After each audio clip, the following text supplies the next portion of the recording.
अस्सलाम वालेकुम स्टूडेंट्स। आज का जो हमारा टॉपिक है उसमें हमने देखना है कि हमारे पास विजुअलाइजेशन के लिए हम कौन कौन सी लाइब्रेरीज यूज़ कर सकते हैं और उन लाइब्रेरीज को यूज़ करके हम कौन कौन से ग्राफ्स बना सकते हैं। आपको पता है हम अभी तक डिस्कस करते आए हैं कि हमने जब अपना मॉडल लगा लेना है उसके बाद जब हमारे पास रिजल्ट्स आ जाएंगे तो instead of showing the results in digits form we can use the graphs, ठीक है, फॉर बेटर अंडरस्टैंडिंग। तो हमारे पास उन ग्राफ्स के लिए जो लाइब्रेरीज हैं उनमें से दो लाइब्रेरीज को आज हम डिस्कस करेंगे। फर्स्ट लाइब्रेरी है मैटप्लॉटलिब, ठीक है, मैटप्लॉटलिब है। ये लाइब्रेरी को यूज़ करके आप लोग line chart, bar chart, scatter chart, histogram, हर तरह के चार्ट्स बना सकते हैं, ठीक है। आपने ये matplotlib is a comprehensive library for creating static, animated and interactive visualisation in Python, ठीक है। इसमें इसकी हम एग्जांपल देख लेते हैं। ये हमने यहाँ पे अपने मैटप्लॉटलिब में से पाईप्लॉट को इंपोर्ट किया है, ठीक है। और एस PLT का मतलब है कि इस कोड में हम अपने जो प्लॉट होगा उसके लिए वेरिएबल का नाम रख रहे हैं PLT, ठीक है। आप इंपोर्ट मैटप्लॉटलिब भी कर सकते हैं, उस तरह आपके पास सारे मॉड्यूल्स इंपोर्ट हो जाएंगे, लेकिन उसमें क्या होगा, टाइम ज़्यादा लगेगा। तो इसलिए हमें जो सिर्फ चाहिए हम सिर्फ और सिर्फ उसको पाईप्लॉट को इंपोर्ट कर रहे हैं, ठीक है। अब आप देखें कि आपके पास चार्ट में क्या होता है, दो एक्सिस होते हैं, ठीक है, एक्स एक्सिस है, वाई एक्सिस है। तो इसीलिए हमें सबसे पहले इन एक्सिस को डिफ़ाइन करना पड़ेगा। इस केस में हम क्या कर रहे हैं, अपने पास एक्स एक्सिस में 5 वैल्यूज़ ले रहे हैं 1 to 5, और वाई एक्सिस में हम ले रहे हैं 0 to 8 4 2, ठीक है। आपके पास एक्स एक्सिस की मिनिमम वैल्यू 1 है और एक्स एक्सिस की मैक्सिमम वैल्यू 5 है।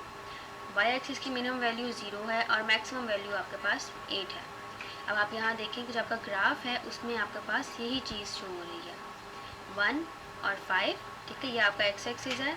0 से लेकर 8 तक आपका वाई एक्सिस बन गया। हमने अपने एक्सिस डिफाइन कर दिए। अब उसके बाद हमने क्या करना है, PLT.plot, और उसके अंदर हमने अपने एक्सिस पास कर देना, ठीक है। तो प्लॉट का फंक्शन क्या होगा हमारे पास, ये लाइन चार्ट बना देगा, ठीक है। आपके पास PLT के बाद आप जो भी फंक्शन यहाँ पे लगाएंगे आपके पास उसी टाइप का आपका ग्राफ बन जाएगा। अब आपने बता दिया कि हमने प्लॉट कौन सा चार्ट करना है, उसके बाद आपने उस चार्ट को शो भी करवाना है, तो उसके लिए आपके पास फंक्शन होता है PLT.show, ठीक है। ये रन का बटन है, आप इसे क्लिक करेंगे तो आपके पास क्या होगा, ये आपके पास वही चीज़ शो हो गई है, ठीक है। आप देखें कि आपके पास एक्स एक्सिस में जहाँ पे 1 है वहाँ पे वाई एक्सिस की वैल्यू क्या है, 0, तो ये चीज़ यहाँ पे शो हो रही है। जहाँ पे आपके पास एक्स एक्सिस वैल्यू 2 है वहाँ पे वाई की वैल्यू क्या है, 2, तो आप ये देखें 2 पे आपके पास 2 वैल्यू शो हो रही है, ठीक है। 3 पे आपके पास 8 है तो हम यहाँ गए, 3 पे आपके पास 8 आ रहा है, ठीक है। नेक्स्ट 4 पे 4 है तो यही है 4 और आपके पास 4, और लास्ट आपके पास है 5, जहाँ पे एक्स एक्सिस 5 है वहाँ पे आपके पास वाई एक्सिस 2 है। तो ये आपका इन एक्सिस का लाइन चार्ट बन गया।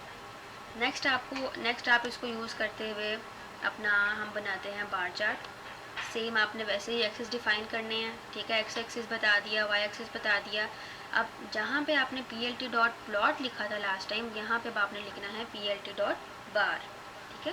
तो इससे आपका क्या बन जाएगा, उन्हीं एक्सिस का बार चार्ट बन जाएगा।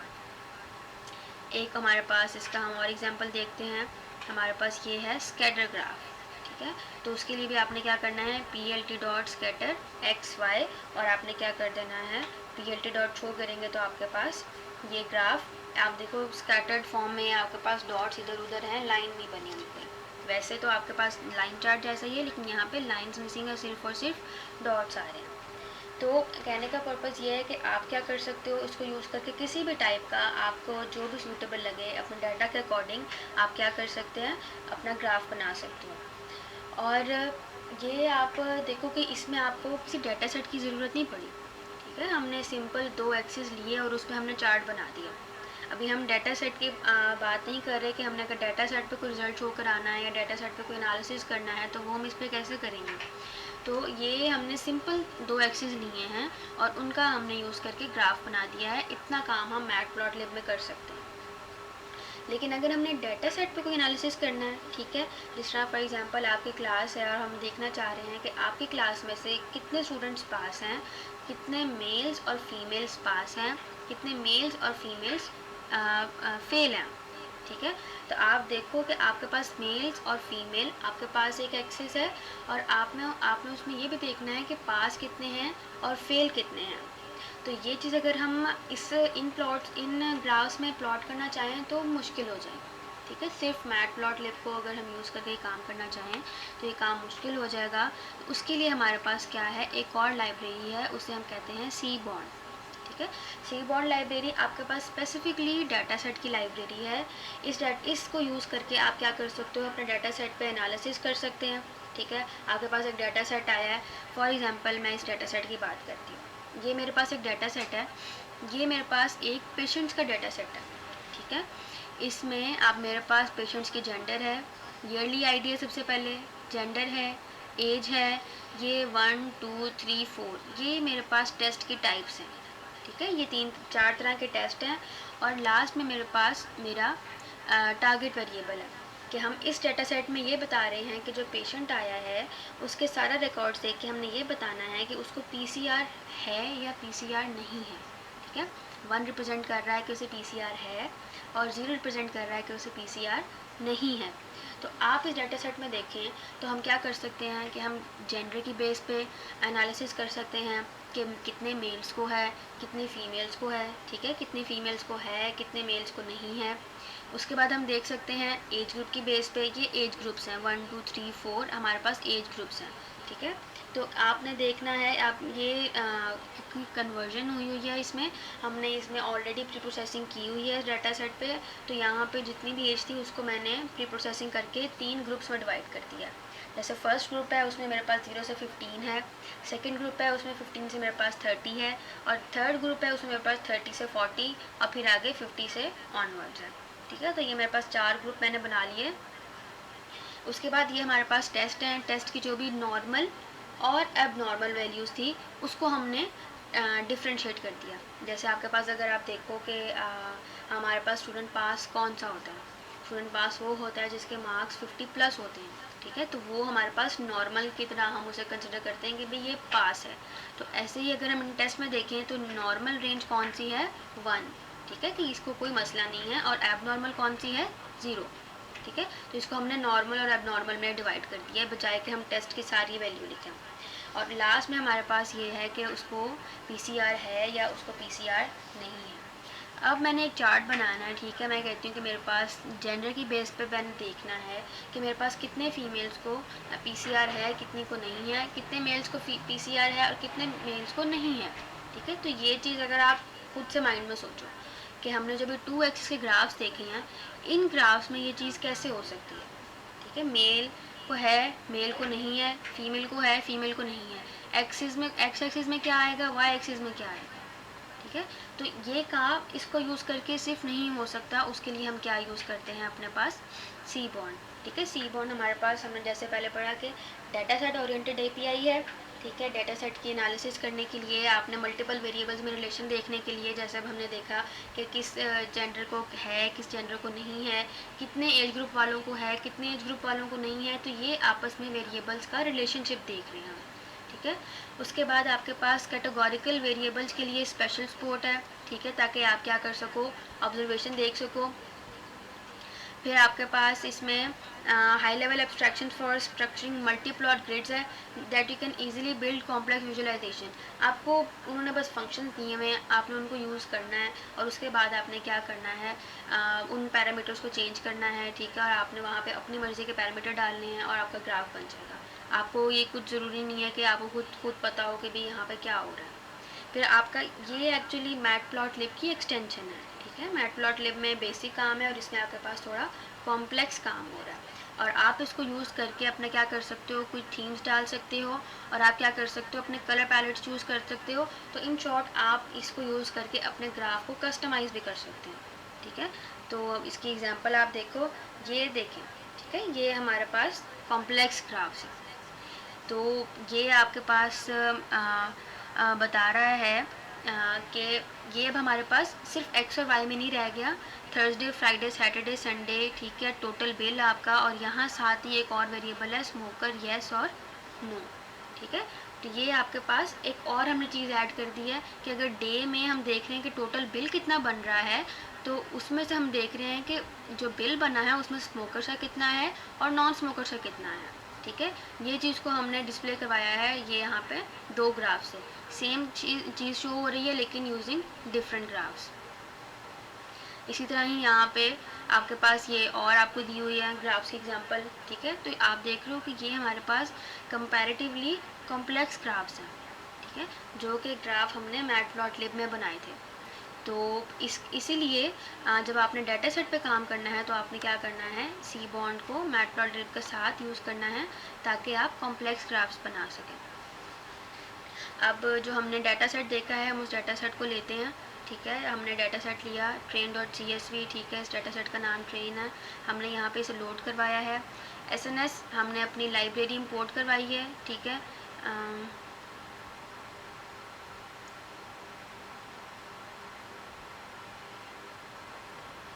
और उसके बाद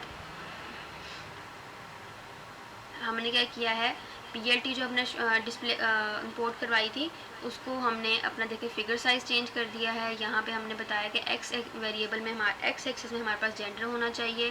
डाटा आपने अपनी train.tf जो हमने यहाँ पर डाटा लोड किया है वहाँ से लेना है, ठीक है।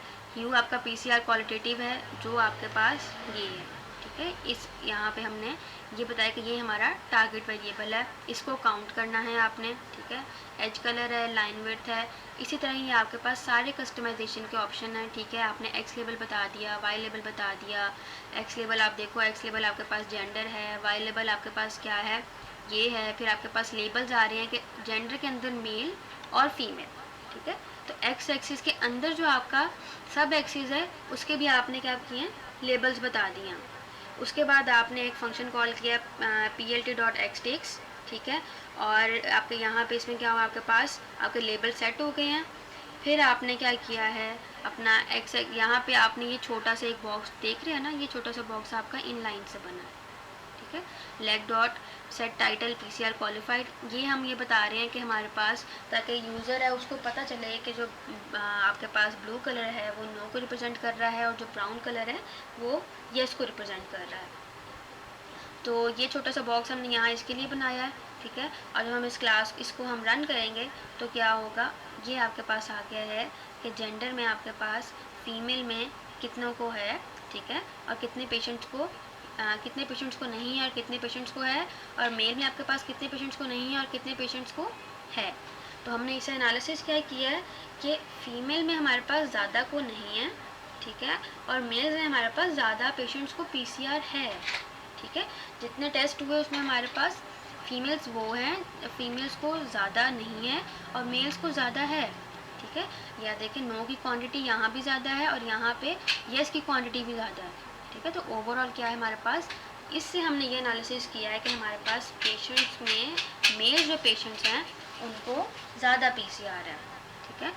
तो ये इससे आपको देखो डाटा से समझ नहीं आ रही थी, तो हमने क्या किया, अपना एक ग्राफ बनाया और उस ग्राफ से हमें ये चीज़ क्लियर हो गई कि हमारा डाटा जेंडर बेस्ड पे क्या डिस्ट्रीब्यूशन है उसकी। तो आप इसी तरह इसको यूज़ करके आप क्या कर सकते हो, एज पे भी कुछ लगा सकते हो, ठीक है। कौन से एज ग्रुप को ज़्यादा है, कौन से एज ग्रुप को कम है, ठीक है। जैसे आजकल आपके पास आप देख रहे हो कि कोरोना वायरस आया है, ठीक है। तो उसमें हमने जो सारे स्टैटिस्टिक्स देख रहे हैं कि अच्छा जी बच्चों को ज़्यादा है या बूढ़ों को ज़्यादा हो सकता है, तो वो क्या किया उन्होंने, ऐसे ही सारा डाटा उनके पास होगा, उन्होंने सारे डाटा को एनालिसिस किया, ठीक है। उस पर उन्होंने ग्राफ्स बना दिए कि कौन सी एज ग्रुप ऐसा है जिसमें हमारे पास ज़्यादा आ रहे हैं, ठीक है। आप देख रहे हो कि जेंडर का उन्होंने अभी तक हमें नहीं बताया कि किसी जेंडर स्पेसिफिक पेशेंट को ये हो सकता है, फीमेल्स को ज़्यादा हो सकता है या फीमेल्स को ज़्यादा हो सकता है, ऐसा नहीं है। उन्होंने हमें एज ग्रुप के बेस से बताया, ठीक है। तो वहाँ पे भी उन्होंने क्या किया, डाटा साइंस यूज़ किया है और उन्होंने स्पेसिफिक बता दिया है कि बच्चे ज़्यादा ध्यान करें या बूढ़े ज़्यादा ध्यान करें। और वो कैसे है, वो सारे डाटा को पकड़ के काउंट नहीं किया होगा ना उन्होंने कि अच्छा इतने बच्चों को था तो इतने बूढ़ों को था या इतने यंग्स को एडल्ट को है, उन्होंने क्या किया, ऐसे ही अपना डाटा जो उनके पास आ रहा है उसमें से उन्होंने अपने ग्राफ्स बनाए होंगे, ठीक है, उन्होंने विजुअली डाटा देखा होगा और उसमें से उन्होंने कंक्लूजन निकाला होगा कि इतने डाटा को हमारे पास, इतने ये एज ग्रुप हमारे पास वल्नरेबल है और ये एज ग्रुप हमारे पास ठीक है, ठीक है। तो इसलिए आप क्या, हमने देखा कि चार्ट हमारे पास चीज़ों को देखना और समझना और उनका एनालिसिस करना ईजी कर देता है, ठीक है। तो आपने भी जब भी अपने डाटा सेट लेने हैं, जब आप आगे काम करोगे तो आपने डाटा सेट में इस तरह के चार्ट्स बनाने हैं ताकि आपको आइडिया हो कि आपका डाटा सेट किस तरह का है, ठीक है।